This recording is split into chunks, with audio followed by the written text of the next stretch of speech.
ശാന്താകാരം ഭുജഗശയനം പത്മനാഭം സുരേശം വിശ്വാധാരം ഗഗനസദൃശം മേഘവർണം ശുഭാംഗം ലക്ഷ്മീകാന്തം കമലനയനം യോഗിഹൃദ്യാനഗമ്യം വന്ദേ വിഷ്ണും ഭവഭയഹരം സർവലോകൈകനാഥം.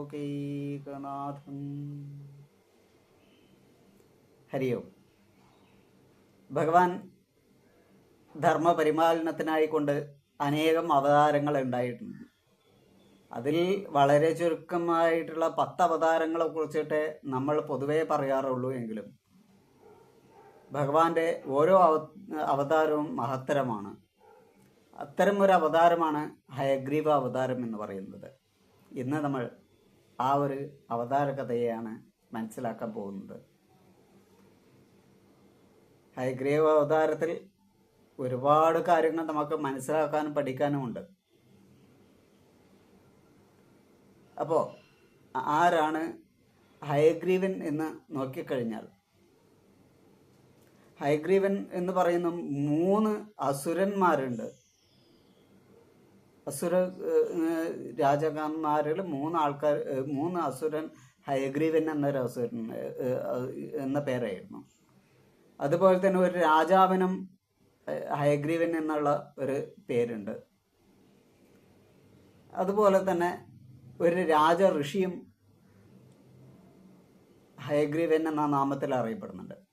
പക്ഷേ ഇതിനെല്ലാം പുറമെ ഭഗവാന്റെ ഒരു അവതാരമും ഹയഗ്രീവ അവതാരമായിട്ടാണ് കണക്കാക്കുന്നത്.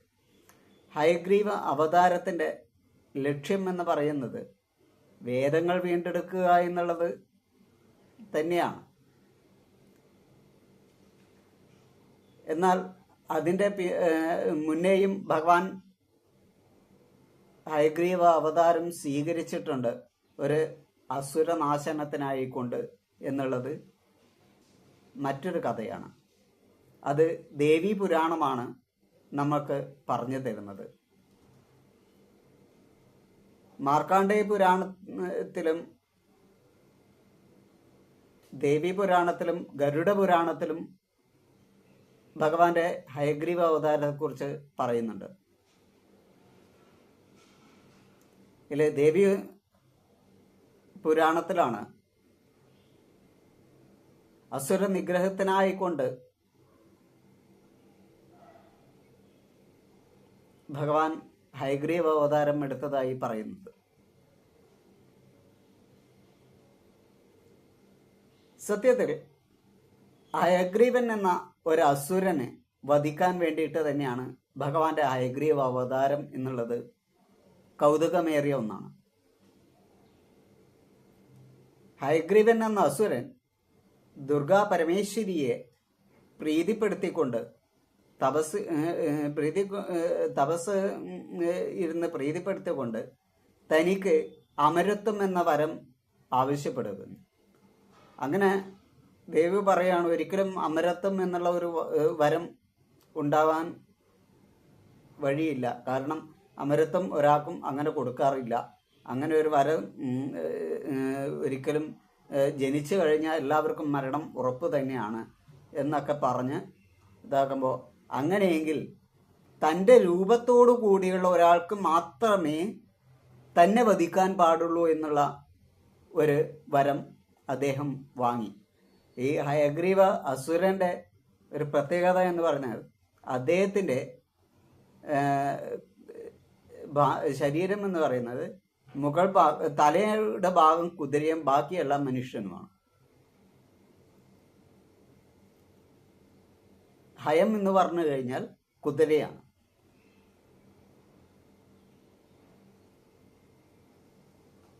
കഴുത്തിന് മുകളിലോട്ട് കുതിരയുടെ തലയുള്ളത് കൊണ്ട് ഹയഗ്രീവൻ എന്നുള്ള നാമം അവിടെ വന്നു. അങ്ങനെ ഈ അസുരൻ വരം ലബ്ധി വാങ്ങി അതിൽ സന്തുഷ്ടനെ ആർമാദിച്ചുകൊണ്ട് സകല ദേവന്മാരെയും മാനവന്മാരെയും ഋഷിഗണങ്ങളെയും ആക്രമിക്കാൻ തുടങ്ങി. പൊറുതിമുട്ടി ധർമ്മങ്ങൾ നശിച്ച് നശിച്ച് വന്നു എന്ന് കാണുന്ന സമയത്ത് ദേവന്മാര് സാക്ഷാൽ മഹാവിഷ്ണുവിനെ അഭയം പ്രാപിക്കുകയാണ്. അഭയം പ്രാപിച്ച ഭഗവാൻ, അഭയം പ്രാപിച്ച ഇന്ദ്രാദികളെ കണ്ട് ഭഗവാൻ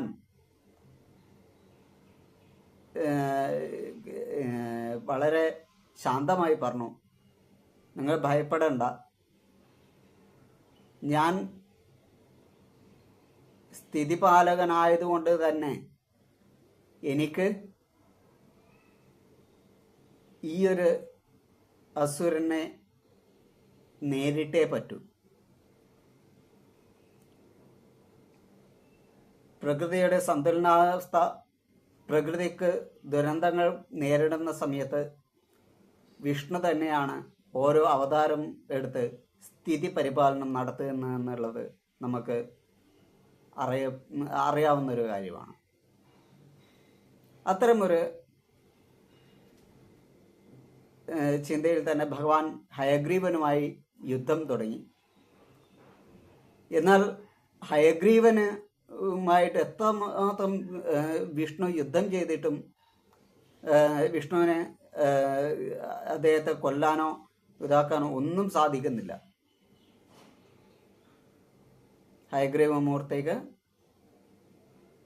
ഹയഗ്രീവ അസുരനെ കൊല്ലാൻ വേണ്ടിയിട്ട് മഹാവിഷ്ണുവിനെ സാധിക്കാതെ വരികയും പിന്നീട് വിഷ്ണു ആ യുദ്ധക്കളത്തിൽ നിന്ന് മറയുകയും ചെയ്തു. പാലാഴിനാഥനെ തിരഞ്ഞു നടന്ന ദേവഗണങ്ങളും വിശ്വകർമാവും മറ്റും എല്ലാവരും തളർന്ന് ആ ഭാഗത്ത് എവിടെയും വിഷ്ണുവിനെ കണ്ടെത്താൻ സാധിക്കാത്തതിനാൽ യാഗം നടത്താൻ തീരുമാനിക്കുകയുണ്ടായി. അങ്ങനെ യാഗം നടത്തിയിട്ടും അവിടത്തേക്ക് വരുന്നില്ല, വിഷ്ണുവിൻ്റെ ആവാഹനം സംഭവിക്കുന്നില്ല എന്ന് കണ്ട സമയത്ത് ബൃഹസ്പതി, ബ്രഹ്മാവ് എന്നിവരൊക്കെ ചേർന്ന് തൻ്റെ ധ്യാന ദൃഷ്ടിയിൽ ബൃഹസ്പതിക്ക് മനസ്സിലായി ഭഗവാൻ യോഗമായയിൽ, അതായത് യോഗനിദ്രയിൽ ഭഗവാൻ ലയിച്ചിരിക്കുകയാണ്. യോഗനിദ്രയിൽ സ്ഥിതിയുടെ കർമ്മത്തിന് വേണ്ടുന്ന യോഗശക്തിയെ നേടിയെടുക്കാൻ വേണ്ടിയിട്ട് ഭഗവാൻ യോഗനിദ്രയിലാണ്. ഒരിക്കലും ഭഗവാൻ ഈ സമയത്തൊന്നും ഉണരില്ല എന്നുള്ളത് ഗാഠമായ നിദ്രയിലാണെന്നും മനസ്സിലായ, ഗാഠമായ യോഗനിദ്രയിലാണെന്ന് മനസ്സിലായ ഋഷി, അതായത് ബൃഹസ്പതി ബ്രഹ്മാവിനോട് കാര്യം ഉണർത്തിക്കും. അപ്പോൾ ബ്രഹ്മദേവൻ പറയും, ഇതിപ്പോൾ വിഷ്ണുവിനെ ഉണർത്താതെ വേറെ വഴിയില്ലാത്തത് കൊണ്ട് നമുക്ക്, അപ്പം ഭഗവാന്റെ അവസ്ഥ എന്ന് പറഞ്ഞു കഴിഞ്ഞാൽ വില്ല് പിടിച്ച് ചാരി ഇരുന്നിട്ടുള്ള ഒരവസ്ഥയാണ്. അതായത് ഏത് സമയത്തും യുദ്ധം എന്നുള്ള ഒരവസ്ഥയിൽ ആയുധം പിടിച്ച് നിൽക്കുന്ന അവസ്ഥയിൽ തലയോട് ചേർത്ത് വെച്ച്, വില്ലിനോട് തല ചേർത്ത് വെച്ചിട്ടാണ് കിടക്കുന്നത്. അപ്പോൾ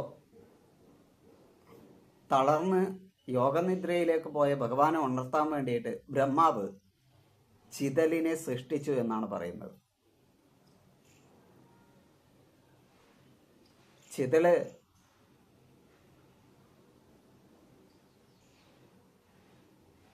പതുക്കെ പതുക്കെ ഭഗവാന്റെ വില്ലിൻ്റെ ഞാണിലേക്ക് കയറിപ്പറ്റുകയും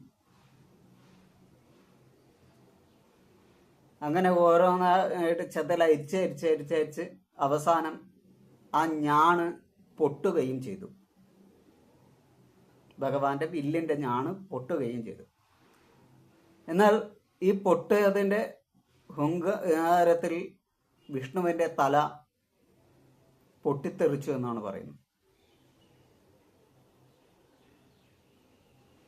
ഏതൊരു കാര്യമാണോ നല്ലതിനായി കൊണ്ട് ചെയ്തത് അത് ദോഷകരമായി ഭവിച്ചു എന്ന് പറഞ്ഞ് ദേവന്മാരും ബ്രഹ്മാവും അടക്കം വിഷമിച്ച് നിൽക്കുന്ന സമയത്ത് അവരെല്ലാവരും കൂടി പരമേശ്വരിയായിരിക്കുന്ന ഭഗവതിയെ സമീപിക്കുകയും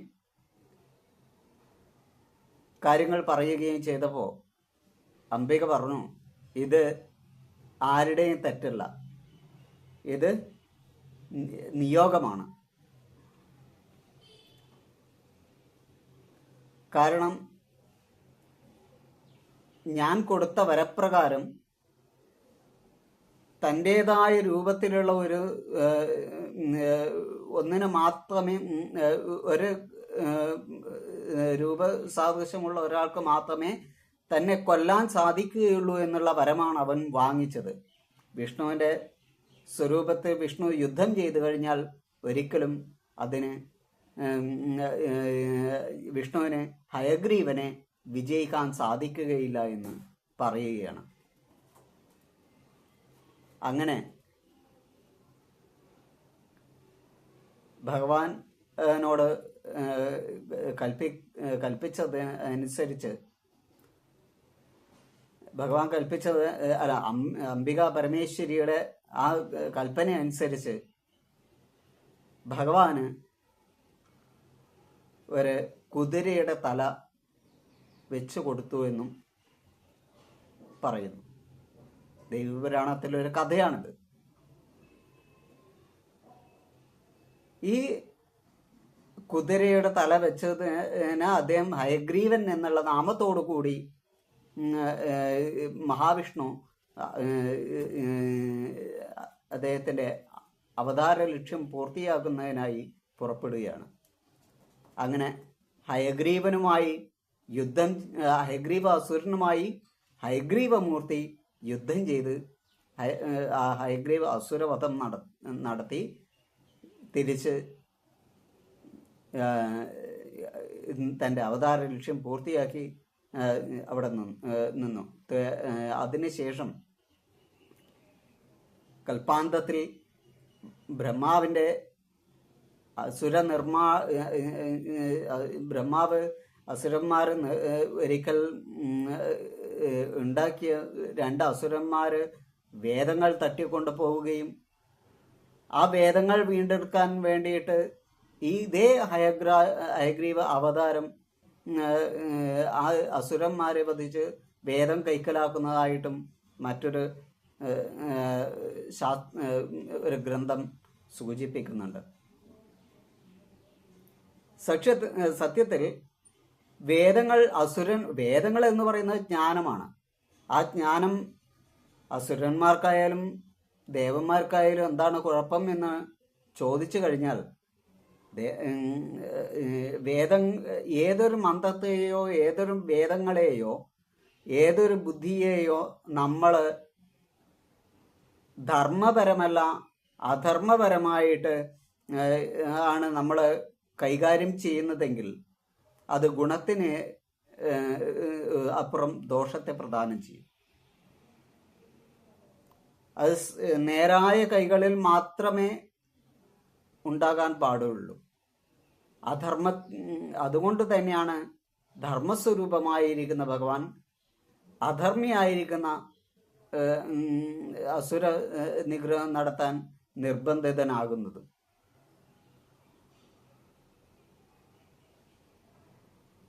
വേദങ്ങൾ ഒരാൾക്ക് മാത്രം വേണ്ടിയിട്ടുള്ളതല്ല. പക്ഷേ മറ്റൊരു കാര്യം എന്ന് പറയുന്നത് അറിവ്, പുസ്തകം, മന്ത്രം ഇവ 3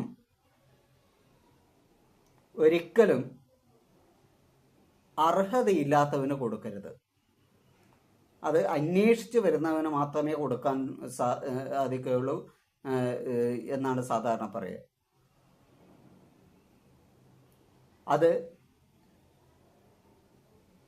കാരണം പുസ്തകത്തിലുള്ള പല കാര്യങ്ങളും ദുർവ്യാഖ്യാനം ചെയ്യുവാനും ആ തരത്തിൽ പ്രവർത്തിക്കാനും കാരണമാകുമെന്നുള്ളതും, അതുപോലെ തന്നെ ആണ്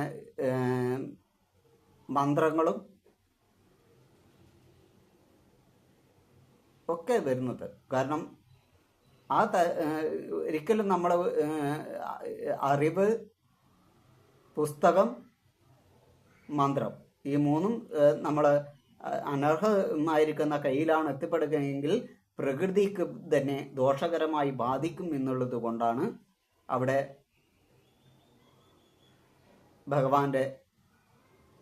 അവിടെയാണ് ഭഗവാൻ അവതരിക്കപ്പെടുന്നത്. കാരണം പ്രകൃതിക്ക് ദോഷകരമായി ബാധിക്കുമ്പോൾ ഭഗവാൻ തൻ്റെ അവതാരം എടുക്കും.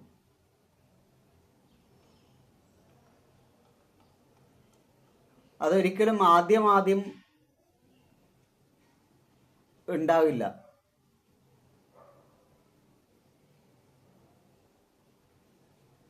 ആദ്യമൊക്കെ ചെറിയ കാര്യങ്ങളിലൊക്കെ വരുന്ന പിഴവുകൾ ഒക്കെ നീക്കി ഈ അധർമ്മത്തിൻ്റെ പീക്ക് ലെവലിൽ എത്തിക്കഴിഞ്ഞാൽ മാത്രമാണ് അവിടെ അവതാരങ്ങൾ സൃഷ്ടിക്കപ്പെടുന്നത്.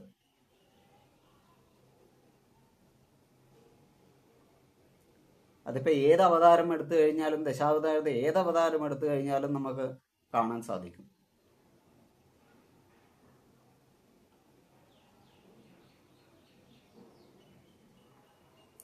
അപ്പോൾ അതുപോലെ തന്നെ ഹയഗ്രീവൻ എന്ന് പറയുന്ന ആ മൂർത്തിയെ കുറേ സൂക്ഷ്മതയോടുകൂടിയിട്ടാണ് മാന്ത്രിക പാരമ്പര്യമുള്ളവർ ഉപയോഗിച്ചിരുന്നതെന്നാണ് പറയുക. കടലയാണ് ഭഗവാന്റെ നിവേദ്യം. അതിൻ്റെ ഉപാസനാ പദ്ധതികൾ പലതുമുണ്ട്. ഭഗവാന് നിവേദിക്കുന്നത് കടല നിവേദിച്ചിട്ടാണ്. മറ്റേ ഒരു ഉപാസനാ പദ്ധതിയുണ്ട്. ആ ഉപാസനാ പദ്ധതിയിൽ നിശ്ചിത ദിവസം നിശ്ചിത മന്ത്രം ഉരുക്കഴിക്കുമ്പോൾ ഭഗവാൻ ഹയഗ്രീവമൂർത്തി നമ്മളെ പ്രസാദിക്കുമെന്നും പ്രത്യക്ഷ സ്വരൂപമായിട്ട് നമുക്ക് ദർശനമേകുമെന്നാണ് വിശ്വാസം. ഉപാസനാ പദ്ധതികൾ രഹസ്യമായതുകൊണ്ട് തന്നെ അത് ഇവിടെ പറയുന്നില്ല. പക്ഷേ നമ്മുടെ ഓരോ വാസനകളും, നമ്മുടെ ഓരോ കർമ്മങ്ങളും ഭഗവാനായിട്ടുള്ള നിവേദ്യമായിക്കൊണ്ട് നമ്മൾ സമർപ്പിച്ച് ആ ഹയഗ്രീവമൂർത്തിയെ സ്മരിക്കുകയാണെങ്കിൽ തീർച്ചയായും ഭഗവാൻ നിങ്ങളെ പ്രസാദിക്കും. അതുപോലെ തന്നെ സർവ്വ ഐശ്വര്യങ്ങളും നിങ്ങൾക്ക് പ്രദാനം ചെയ്യുകയും ചെയ്യും. ആ ഹയഗ്രീവമൂർത്തിയെ ജ്ഞാനത്തിൻ്റെ സ്വരൂപത്തിൽ, അജ്ഞാനമാകുന്ന ജ്ഞാനത്തിൻ്റെ വേഷം ധരിച്ചിട്ടുള്ള അജ്ഞാനമാകുന്ന ആ ഹയഗ്രീവനെ, ജ്ഞാനമൂർത്തിയായിരിക്കുന്ന ഹയഗ്രീവൻ തന്നെ ഇല്ലായ്മ ചെയ്യട്ടെ എന്ന് പ്രാർത്ഥിച്ച് നമുക്ക് ഈ കഥ ഇവിടെ അവസാനിപ്പിക്കാം. ഹരി ഓം. അരുണാചല ശിവ.